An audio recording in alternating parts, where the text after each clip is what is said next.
ప్రాజెక్టుకు మరో 3,300 కోట్ల నిధులను కేంద్రం ఇవ్వనుంది. 2027 జూన్ నాటికి పోలవరం పనులు పూర్తి చేస్తామని చెప్తున్న కేంద్రం వచ్చే సెప్టెంబర్ నాటికి 3,300 కోట్ల నిధులిచ్చేందుకు అంగీకరించింది. ఢిల్లీలో జరిగిన కేంద్ర జలశక్తి శాఖ సమావేశంలో పోలవరం పునరావాస కార్యక్రమాల పూర్తిపై చర్చించారు. ఎగువ రాష్ట్రాల అభ్యంతరాలు, సమన్వయం అంశాలు ప్రస్తావనకొచ్చాయి.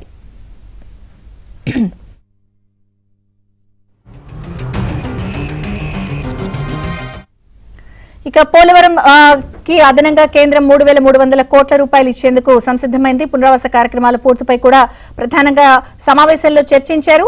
పూర్తి updates Delhi bureau chief Krishna అందిస్తారు. కృష్ణ.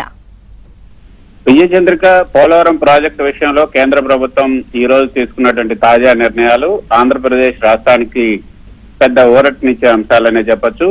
ప్రాజెక్ట్ ను వేగవంతం చేయడానికి నిధుల కేటాయింపుతో పాటు గడువు పైన కేంద్రం స్పష్టమైనటువంటి రోడ్ మ్యాప్ ను సిద్ధం చేసింది.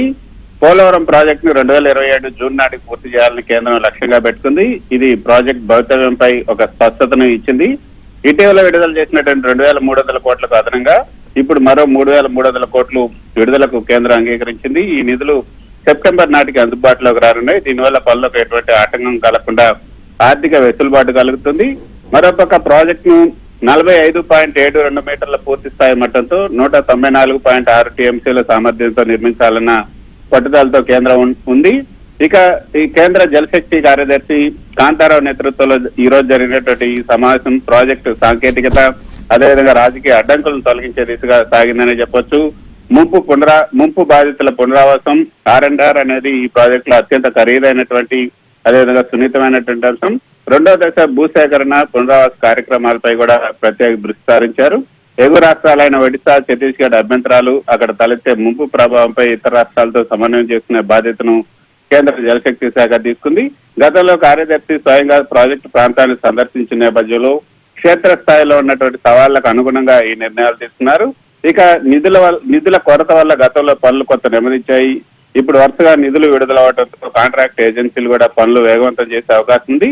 ఇక 2027 జూన్ నాటికి పూర్తి చేస్తామని కేంద్రం చెప్పడం వల్ల అటు రాజకీయంగా ఇటు ప్రజల్లో ప్రాజెక్టు పైన ఎక్కువ నమ్మకం పెరుగుతుంది. కేంద్రమే నిధులు భరిస్తుండటంతో ఆంధ్రప్రదేశ్ ప్రభుత్వానికి ఆర్థికంగా కొంత ఉపశమనం కలుగుతుంది. ముఖ్యంగా పునరావాసం కోసం కేంద్రం సానుకూలంగా ఉండటం అన్నది పెద్ద విజయం అని చెప్పొచ్చు. ఇక విజయచంద్రిక పోలవరం కేవలం ఒక డ్యాం మాత్రమే కాదు, ఏపీకి జీవనాడి. కేంద్రం తాజాగా ప్రకటించినటువంటి ఈ నిధులు అదేవిధంగా గడువు ప్రకారం పనులు జరిగితే ఉత్తరాంధ్ర అదేవిధంగా కోస్తా జిల్లాల సాగునీటి కష్టాలకు శాశ్వత పరిష్కారం లభిస్తుంది. ఈ రోజు జరిగినటువంటి సమావేశంలో ఏపీ సీఎస్ సాయి ప్రసాద్ అదేవిధంగా ఇతర అధికారులు కూడా పాల్గొన్నారు.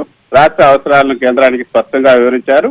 పనులు ఇదే వేగంతో సాగితే 2027లో పోలవరం స్వప్నం సాకారమయ్యే అవకాశం మెండుగా ఉంది.